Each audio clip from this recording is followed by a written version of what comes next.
Good afternoon, all of you. Welcome back on the forum of the core IAS. Core IAS के मंच पे आपका फिर से एक बार स्वागत है।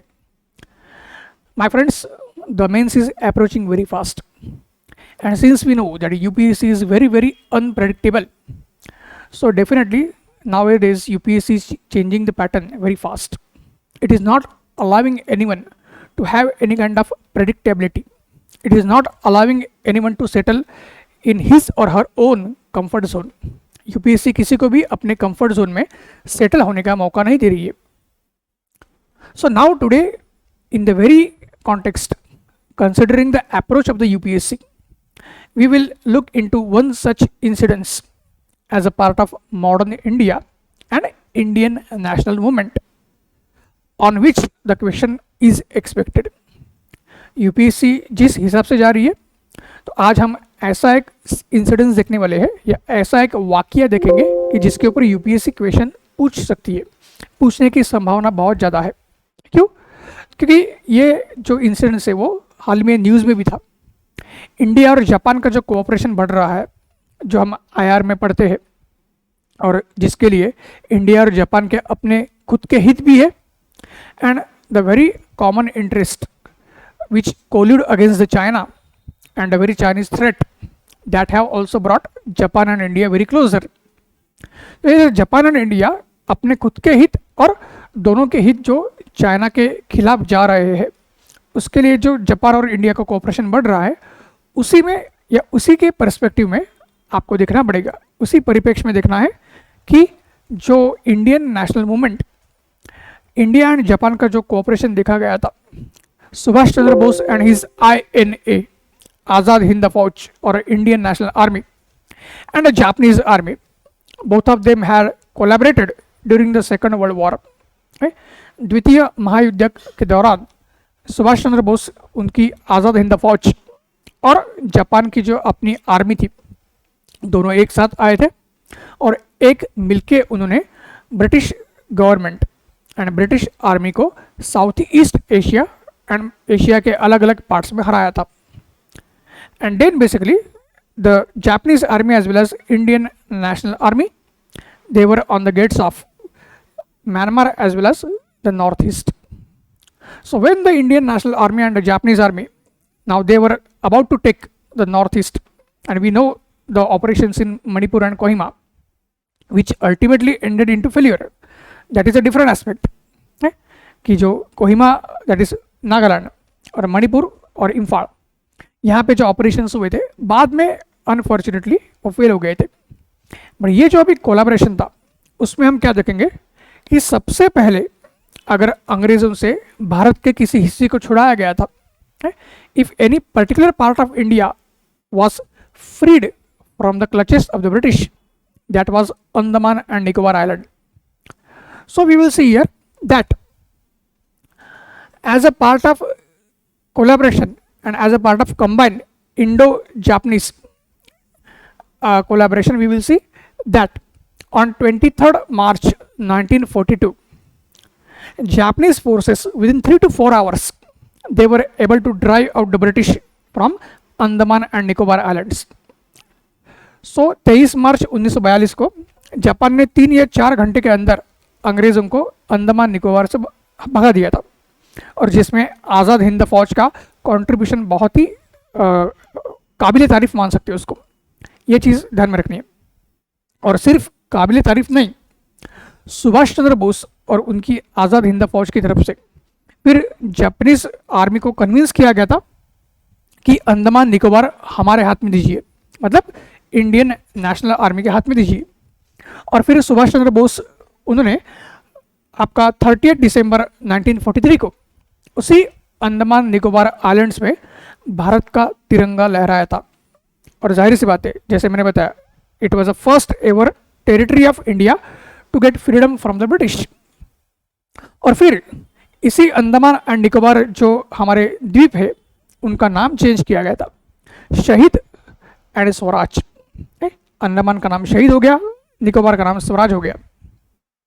तो अभी बात क्या है, जिस इंसिडेंस के बारे में हम देख रहे हैं, अगर आप टाइटल देखते हो तो you will get to know Humphreygunj massacre. Humphreygunj massacre जो है, तो ये कैसे हुआ था? तो आज़ाद हिंद फौज और सुभाष चंद्र बोस उन्होंने कन्विंस किया था जापानीज को अंडमान निकोबार का कंट्रोल भारतीयों के हाथ में आना चाहिए। तो आज़ाद हिंद एडमिनिस्ट्रेशन आपका चालू किया गया था। The Azad Hind administration was establish. Azad Hind Fauj जो है उनका अपना एक प्रशासन, वो भी नागरिक प्रशासन, civilian administration was establish. But point was that despite the fact that our administration was now establish, still the real control was in the hands of Japanese. Japanese ने हमें एडमिनिस्ट्रेशन एस्टैब्लिश करने का मौका तो दिया, बट एक्चुअल जो control था उस एडमिनिस्ट्रेशन का वो किसके हाथ में था? अंग्रेजों के ही हाथ में, सॉरी जापानीज के ही हाथ में था, अंग्रेजों के नहीं, वो जापानीज के ही हाथ में था।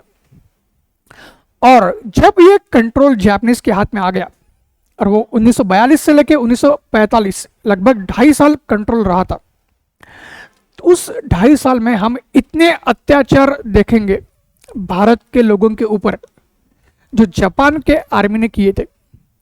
ऐसे अत्याचार शायद अंग्रेजों ने भी अपने लगभग 200 साल का जो उनका राज था भारत में किए नहीं होंगे। जालियनवाला बाग मैसेकर जितना फेमस है, उससे ही हम बोल सकते हैं कि उससे भी कहीं ज़्यादा आपका बहुत ही इनह्यूमन या बहुत ही ज़्यादा अमानवीय अत्याचार है जापानीज ने किया था। अंडमान निकोबार में एक जगह है होमफ्राईगंज, वहाँ पे ये आपका मैसेकर हुआ था, या यहाँ पे नर हत्या हुई थी किसकी तरफ से? जापानीज की तरफ से। और ये कब हुआ था? आपका ये हुआ था 30 जनवरी 1944। 30 जनवरी 1944 को 44 भारतीय थे जिनको कसाई की तरह बुचर किया गया था। उनको बेसिकली क्या किया गया था? बुरी तरीके से मारा गया था और उनका खात्मा किया गया था। क्यों? क्योंकि बेसिकली जापानीज जो साम्राज्यवाद है या जापानीज इंपेरियलिज्म है, तो as a part of Japanese imperialism, now Japanese wanted to exploit the Indians as a human labour. Japanese भी भारत के जो संसाधन है, चाहे वो मानवीय संसाधन हो या जो हमारे जो कुदरती संसाधन हो या नैसर्गिक संसाधन हो, उनको एक्सप्लॉइट करना चाहते थे।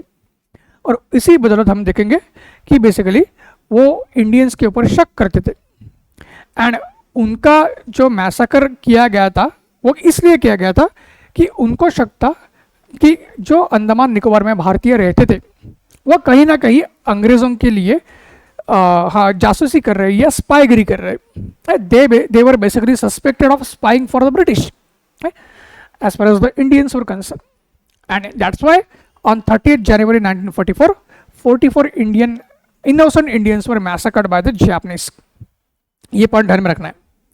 और इससे ये भी क्लियरली दिख गया था कि जो आज़ाद हिंद प्रशासन है या एडमिनिस्ट्रेशन है वो कितना हेल्पलेस था, कितना विवश था, ये इससे देखा गया था। क्यों? क्योंकि वो कुछ नहीं कर पाया। जो जापानीज को सपोर्ट कर रहा है उनके ही लोगों को मारा जा रहा है और अपने ही लोगों का प्रशासन यानी आज़ाद हिंद प्रशासन कुछ कर नहीं पा रहा था। ऐसा माना जाता है कि अंडमान निकोबार के लोग जो थे उन्होंने सुभाष चंद्र बोस उनको बहुत बार बताने की कोशिश की थी कि उनके ऊपर जापान के लोग किस प्रकार अत्याचार कर रहे हैं। बट बहुत सारे लोगों का ये कहना है कि सुभाष चंद्र बोस जो थे उन्होंने कभी भी भारतीय लोगों की बात नहीं सुनी थी जो अंडमान निकोबार में थे, और इसलिए कुछ हद तक एक निगेटिव परसेप्शन सुभाष चंद्र बोस जी के प्रति अंडमान और निकोबार में पाया गया था। सुभाष चंद्र बोस को पूरे भारत में सारे लोग प्यार करते हैं, एक महान स्वतंत्रता सेनानी के रूप में उनको देखते हैं, जिनका जितना कद गांधी जी का है उतना ही बोस का भी माना जाता है। बट अंडमान निकोबार में जो हमारे भारतीय भाई बहन थे उनमें से बहुत सारे उस समय सुभाष चंद्र बोस जो थे उनको बेसिकली पसंद नहीं कर रहे थे। क्यों?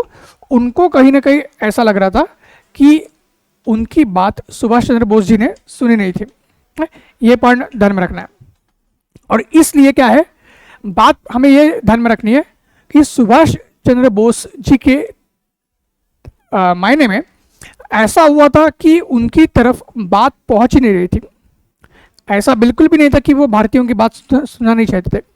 अरे जिन्होंने भारतीयों को आज़ाद करवाया था, जिन्होंने बेसिकली पूरे अंडमान निकोबार को अंग्रेजों से छुड़वाया था, क्या वो अपने भारतीय भाई बहनों की बात नहीं सुनेंगे? बिल्कुल सुनेंगे। लेकिन उनके तरफ बात आती नहीं थी, उनके पास बातें आने नहीं दी जाती थी जापानीज की तरफ से। Japanese were preventing any news from reaching towards Subhash Chandra Bose. ये असली बात है। तो जो भी मिसअंडरस्टैंडिंग हुआ था, लेकिन नतीजा क्या हुआ, ये होमफ्राईगंज मैसाकर जो है वो बिल्कुल देखा गया था। और इसमें एक ये भी है, इस मैसाकर की शुरुआत में एक ऐसा इंसिडेंस हुआ था। जुल्फिकार अली नाम का एक शख्स था, उसने जापानीज जो अत्याचार थे उसका विरोध करने के लिए हवा में गन चलाई थी। हालांकि वो एयर गन थी, वो असली वाली हमारी पिस्तौल नहीं थी, वो एयर गन थी। लेकिन उस एयर गन को बेसिकली क्या किया देखा गया था, जापानीज की तरफ से इस तरह से देखा गया था कि भारतीय जापानीज के प्रति अभी न्याय मांगने के लिए खड़े होंगे या वो जापानीज के ऊपर अटैक करेंगे, जापानीज को साथ वो बदला लेंगे, ऐसा देखा गया था। और इसलिए जुल्फिकार अली को अरेस्ट किया गया था और उसको बुरी तरीके से उसके साथ सुलूक किया गया था। उसको मारा गया था, पीटा गया था, उसके ऊपर बहुत अत्याचार किए गए थे और अंतिम था उसकी मौत हुई थी जापानीज लोगों के अत्याचार की वजह से। और फिर हम क्या देखेंगे, एक और शख्स हमारे पास थे, इंडियन इंडिपेंडेंस लीग। इंडियन जो इंडिपेंडेंस लीग है उसके प्रेसिडेंट है। उसके प्रेसिडेंट कौन थे? उनका नाम था Diwan Singh. Indian independence league जो है उनके जो प्रेसिडेंट है उनका नाम क्या है? दीवान सिंह। वो जो दीवान सिंह है वो एक मेडिकल ऑफिसर थे। दीवान सिंह कौन है? एक मेडिकल प्रैक्टिशनर थे। उन्होंने बेसिकली क्या किया कि ये जो मैसाकर हुआ था तो बाकी लोगों का मैसाकर ना हो, और जुल्फिकार अली की वजह से बाकी लोगों के ऊपर जो अत्याचार हो रहे थे उसको बेसिकली रोकने के लिए दीवान सिंह जो इंडियन इंडिपेंडेंस लीग के प्रेसिडेंट थे, उन्होंने बहुत सारी कोशिश की थी। तो उनको भी एक गद्दार की तरह देखा गया है। उनको भी इस तरह से देखा गया कि वो जापान के जो राजा है, जापान का जो मोनार्क है, उसके खिलाफ जा रहे हैं, जापानीज शासन के खिलाफ जा रहे हैं। तो उनको भी अरेस्ट किया गया था, जेल में डाला गया था और 82 दिन तक टॉर्चर किया गया था। कितने दिन? 82 दिन तक उनको टॉर्चर किया गया था। और उसी के साथ साथ तो उस समय वहाँ का प्रशासन था आज़ाद हिंद फौज का प्रशासन। तो लोकल प्रशासन में जो एसपी थे नारायण राव है, देन डीएसपी जो थे उनका नाम था इत्तर सिंह, और जो आपके सूबेदार थे उनका नाम था सुबे सिंह। ठीक है, तो लोकल एडमिनिस्ट्रेशन में we had SP in the name of Narayan Rao, DSP was Ittar Singh and the Subedar was Sube Singh. All of them basically they were also punished and they were also given the tortures and all kinds of atrocities for basically supporting the Indians and for raising the voice against the Japanese. Japanese प्रशासन के खिलाफ आवाज़ उठाने के लिए और अपनी भारतीयों की मदद करने के लिए इन ऑफिसर्स को भी नहीं छोड़ा गया था। एक एसपी है, एक डीएसपी है, एक सूबेदार है, फिर भी नहीं। तो इस तरह से बहुत ज़्यादा गलत तरीके से बर्ताव या सुलूक किया गया था भारतीयों के प्रति। किसकी तरफ से? जापानीज की तरफ से। और इसलिए